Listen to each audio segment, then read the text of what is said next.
Oui, bonjour, mon nom est Michel Turbide.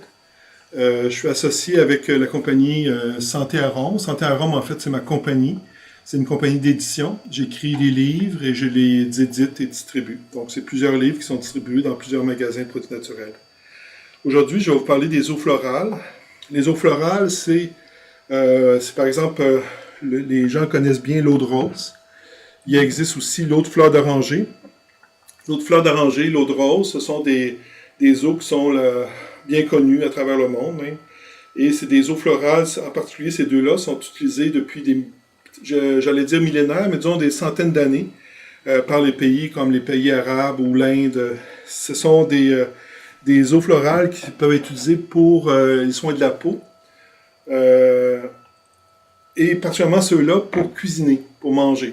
C'est-à-dire que l'eau florale de rose, on pourrait la mettre dans une tasse. C'est-à-dire qu'on pourrait prendre une tasse, puis on pourrait mettre une cuillère à soupe d'hydrolat de rose ou de fleur d'oranger, puis on mettrait un peu d'eau, moins d'une tasse, puis on pourrait boire ça.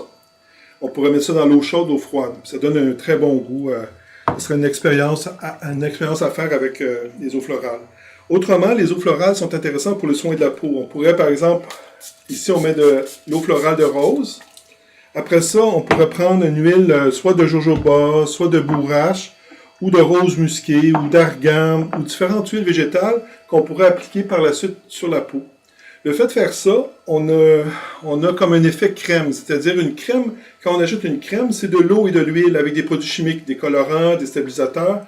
Là, ici, on met un hydrolat biologique, certifié COSER. On ajoute une autre huile, une huile végétale qui est biologique, qui est bonne pour notre peau. Si on prend par exemple l'huile d'argan, c'est particulièrement bon pour les types de peau sensibles, ou l'huile d'argousier, ou la bourrache pour les peaux matures, ou la rose musquée pour les gens qui sont les peaux en général, mais pour beaucoup les peaux pour la coupe rose, entre autres.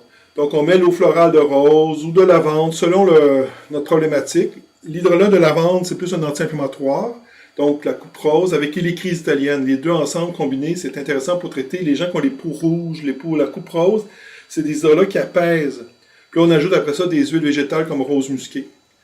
De toute façon, je vous ai préparé des petits c'est-à-dire des cartons qu'on va vous montrer plus au détail sur le mode d'emploi. Vous avez des recettes à utiliser pour différents types de problèmes. Par exemple, pour l'acné, entre autres.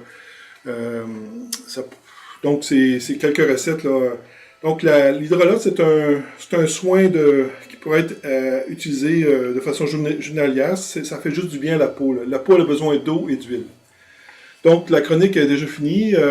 Merci beaucoup. Donc, à la prochaine.